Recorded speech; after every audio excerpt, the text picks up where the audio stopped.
অনেকে ভীত সন্ত্রস্ত, বাংলাদেশ জামাত ইসলামী ক্ষমতায় গেলে মা বোনদের কি হবে, যারা বিভিন্ন ধর্মের মানুষ তাদের কি হবে।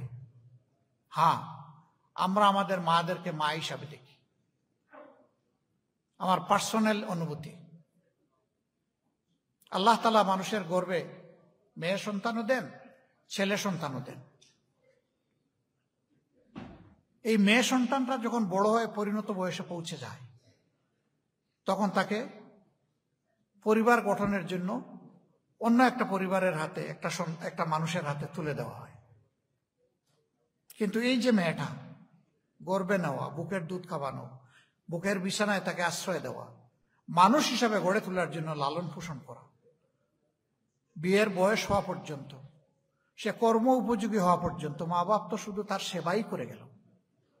কিন্তু সে যখন সেবা দেওয়ার বয়সে উপনীত হলো, তখন ওই মা বাপ তার সেবা আর নিলেন না, বরঞ্চ একজন যুবকের হাতে তাকে তুলে দিলেন উপহার হিসাবে।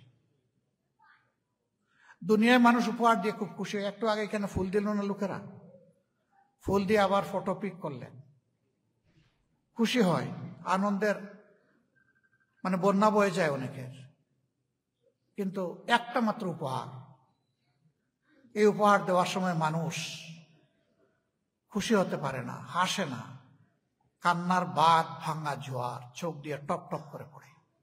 এটি হচ্ছে ওই যে গোলাপের চারাটা উনি লাগিয়েছিলেন, যার নিচে তিনি সার দিয়েছেন, পানি দিয়েছেন, আগাছা নিংড়িয়েছেন, কীট পতঙ্গ থেকে তিনি হেফাজত করেছেন।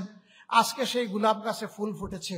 সেই ফুলটা এখন যুবকের হাতে তুলে দেওয়ার সময় মা বাপের অনুভূতি হচ্ছে, বাবা আদরে যত্নে ভালোবাসায় যে গোলাপ ফুল আমার বাগানে ফুটেছিল, ও গোলাপটা আজকে তোমার হাতে তুলে দিলাম, আমার গোলাপটাকে তুমি বাবা যত্নে রেখো।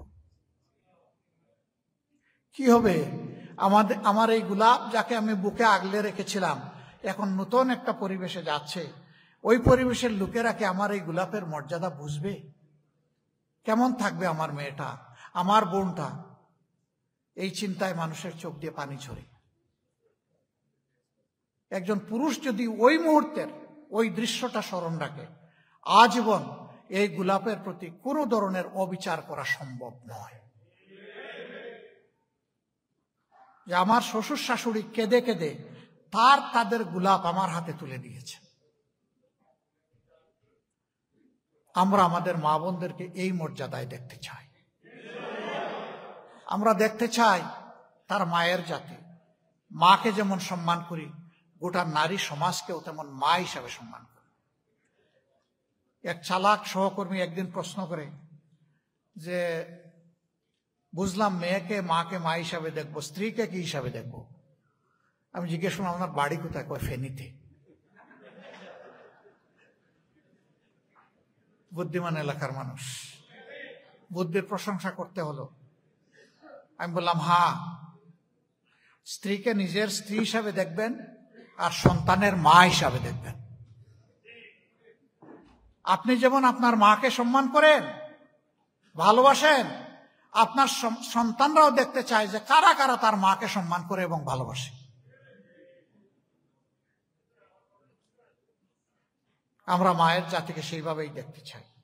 বলে যে জামাত ক্ষমতায় গেলে তাদেরকে দরজা বন্ধ করে রেখে দিবে না, তো তালাবদ্ধ করে। আমরা বলি যে এত কোটি কোটি তালা কেনার টাকা আমাদের হাতে নাই,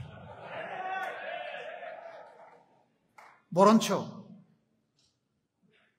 তাদের দরজায় তালা পড়বে না, দরজা খোলা হবে তাদের জন্য, এবং সভ্যতার মিছিলে তারা নেতৃত্ব দিবেন ইনশাআল্লাহ। একজন মা যদি সত্যিকার অর্থে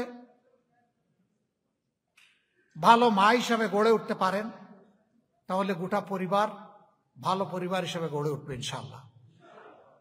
সমাজের বুনিয়াদ পরিবার, আমরা মাদেরকে সেই জায়গায় দেখতে চাই। বলবেন তাইলে তো আর কোনো চাকরি বাকরি করতে পারবে না। সব পারবে ইনশাআল্লাহ। যার মেধা আছে, প্রয়োজন আছে, সমাজে সব করবে। সভ্যতার চাকা ঘুরানোর জন্য সমান তালে তারাও অংশগ্রহণ করবে। তার সাথে তারা দুইটা বাড়তি জিনিস ভোগ করবে, যেটা এখন তারা পান না। একটা সমাজে তাদের সম্মান, প্রাপ্য সম্মানটুকু দেওয়া হয় না, আরেকটা কর্মক্ষেত্রে তাদের কোনো নিরাপত্তা নাই। ইনশাআল্লাহ সম্মান এবং নিরাপত্তা দুটোই তাদেরকে নিশ্চিত করা হবে। তারা উচ্চশিক্ষা নেবেন তাদের মেধা অনুযায়ী, সমাজের অগ্রগতি উন্নতিতে কাজ করবেন তাদের প্রয়োজন এবং যোগ্যতা অনুযায়ী।